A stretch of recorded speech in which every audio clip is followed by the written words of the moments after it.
So I was eating alphabet soup for breakfast this morning, and the letters told me that today is Tech News Day. So here I am. I always follow the letters.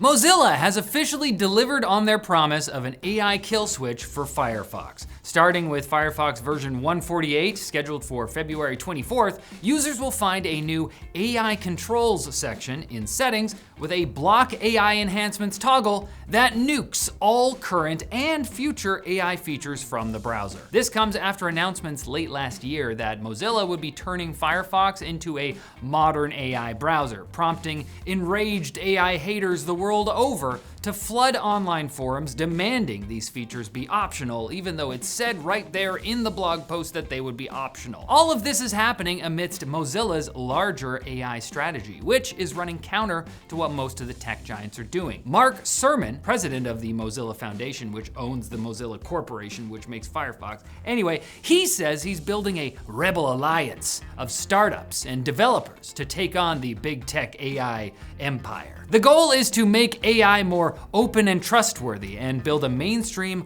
open source AI ecosystem by 2028, which maybe won't blow up the AI Death Star, but might blow up the shield generator stationed on AI Endor. We took this analogy way too far. Mozilla is not the only one trying to win back the anti-AI crowd. Remember last Friday when we talked about Windows President Pavan Davuluri saying that 2026 would be about rebuilding trust? Well, Windows Central is now further reporting that Microsoft is actively walking back their AI push. Copilot buttons in Notepad and Paint are under review, and they're currently exploring ways to evolve the recall feature, as they currently consider it to be a failure, along with most other people. But you know what they say? The greatest teacher, failure is. It's just too bad that Disney hasn't seemed to learn anything from the failure of the sequels. But anyway, different video. SpaceX has filed with the FCC to launch up to 1 million satellites into orbit to serve as data centers for AI, which is frankly going to do nothing to help Elon beat the supervillain allegations.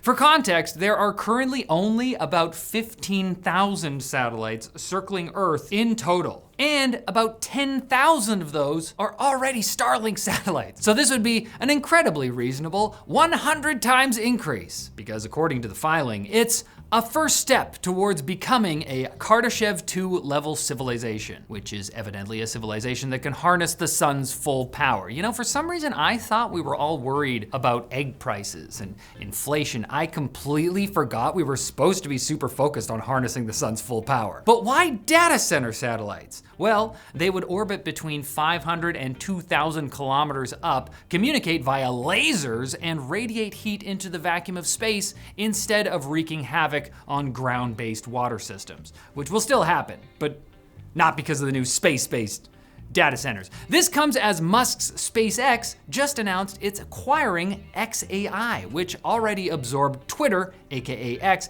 last year. So this is gonna be combining his rockets, Starlink satellites, the X platform, and Grok all under one roof, ahead of a SpaceX IPO expected to value the company above $1 trillion. All this so we can make Grok better, which, given all the trouble it's been for us sub-Kardashev level 1 plebs, I fully support hurling into space. But it made a better Wikipedia.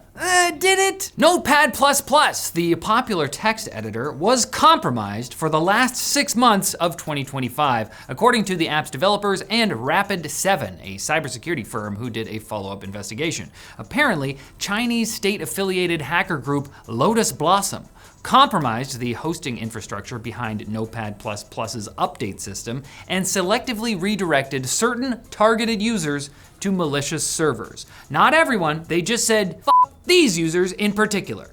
The campaign began around June 2025. The hackers briefly lost access after an update in September and then got back in using stolen credentials that were never rotated. It wasn't until December that someone finally noticed what was happening, allowing Notepad++ to patch the issue in version 8.8.9, add proper certificate and signature checks, rotate credentials, and move to a new hosting provider. Rapid7 says the affected users were mostly government and infrastructure-related targets in Southeast Asia and Central America, but even if you don't live there, you never know when Chinese state hackers are gonna decide to ruin your day. So you should probably make sure your Notepad++ is fully patched. and check out our sponsor. Akiflow, it's the ultimate productivity tool for busy professionals. Organize your day with intuitive time blocking. Just drag and drop tasks directly into your calendar and connect Gmail, Slack, Todoist, Notion, and more to see all your tasks in one place. Well, that all sounds great, but it's 2026, so where are the AI features? Well, with AI Copilot, Akiflow learns your habits and assigns tasks automatically, saving you time and keeping you focused. No fuss for us.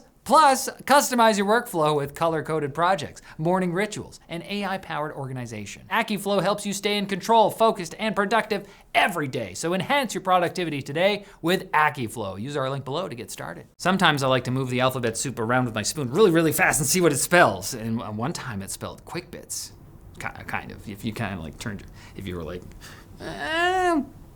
stupid. Apple has completely redesigned how you buy a Mac online, giving customers more options for building the computer they want? Oh, Tim, you've changed. I hardly recognize you.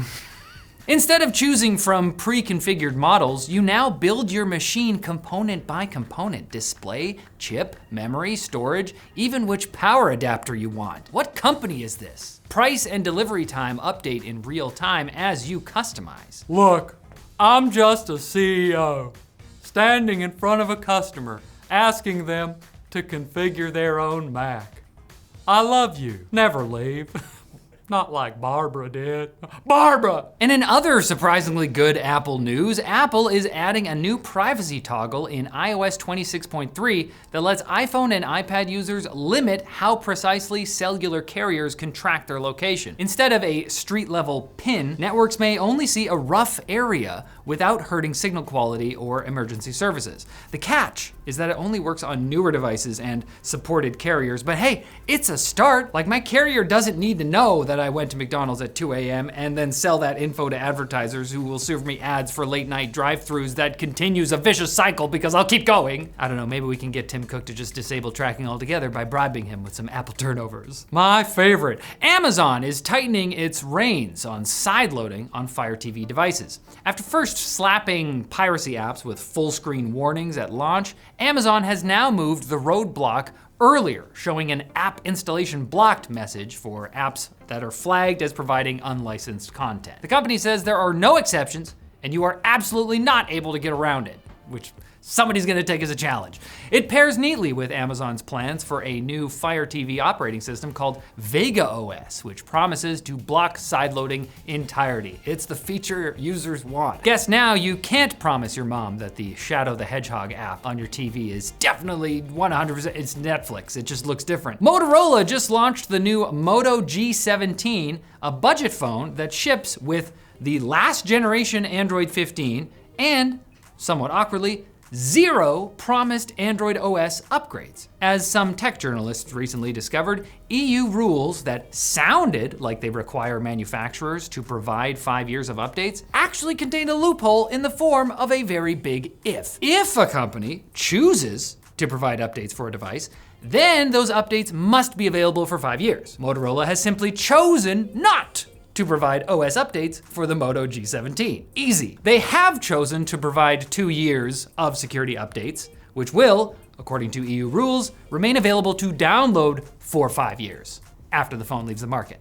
Does that all make sense? TLDR, it's all perfectly legal if you kinda squint. And it's also perfectly legal for us to tell Motorola to f off. And scientists in Shanghai just built a computer chip inside a fiber thinner than a human hair.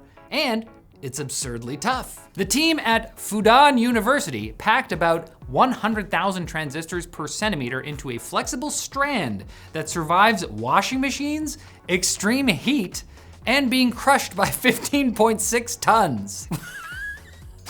15.7 tons, it's done. It's aimed at smart textiles, VR gear, and even brain-computer interfaces. I just feel like I'm thinking of other things. This is gonna be like an actual functional reasons for robots to have hair. And if you cut it off, they lose all their power. It's Samson.